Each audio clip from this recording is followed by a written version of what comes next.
A lot of times when we think of comics, we think of two main publishers, Marvel and DC, right? At least there's a big old sort of competition between Marvel and DC these days. Unfortunately, a lot of people don't know that there's a sizable amount of comics from other publishers out there. The Phantom. This is a comic that actually started off via King Feature Syndicate. There you see the publisher. Alright? And some of the Phantom comic books were by Dave McKay Publishers, Harvey Comics, Gold Key Comics, King Comics. DC Comics had a go at it, and Marvel Comics had a go at it at a certain point in time, as well as Moonstone Books. It really started off as a Key Feature Syndicate comic strip. And then the first comic book was by David McKay Publications. It began as a comic strip in a newspaper. Teenage Mutant Ninja Turtles. The publisher for that is actually Mirage Studios, as you can see right here. Okay?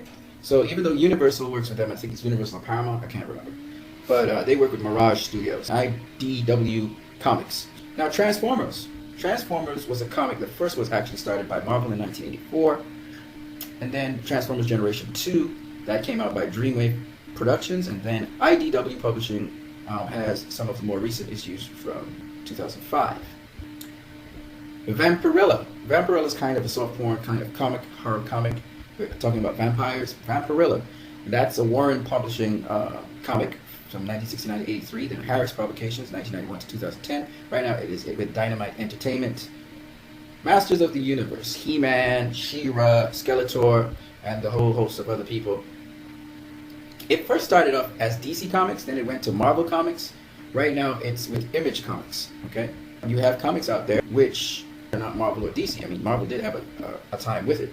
Now some other comics that are prominent in Image Comics are comics like Spawn. Some other ones that you might be well familiar with, actually they have a series with it, is The Walking Dead. The Walking Dead is also a part of Image Comics. Here's Spawn, that's Image Comic, right? The other set of comics that we know about, Archie Comics. For those who know about Archie, for those of you who grew up in the 80s and the 90s, you know about Archie pretty well, so maybe even before that.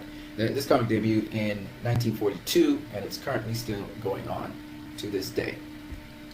Now we also have another set of comics, which is a combination of DC and Marvel. They're both owned by DC and Marvel, called Amalgam Comics.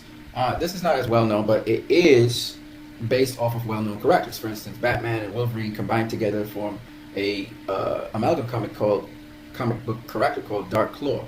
So it's very interesting, amalgam comics and amalgam characters.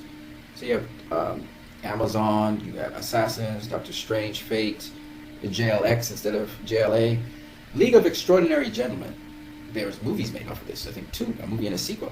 Well, that is from what is known as American Best Comics, slash Wildstorm Comics, slash DC Comics. And right now they're with Top Shelf and Knockabout Comics, okay? So, yeah, America's Best Comics. They're best known for League of Extraordinary Gentlemen, but they also did Promethea. Teenage Mutant Ninja Turtles is a very popular brand. Transformers is a very popular brand. Spawn is a very popular character. And there are a ton of other comics. I'm just giving you an example of some of the comics which are not DC or Marvel. You guys have a great one.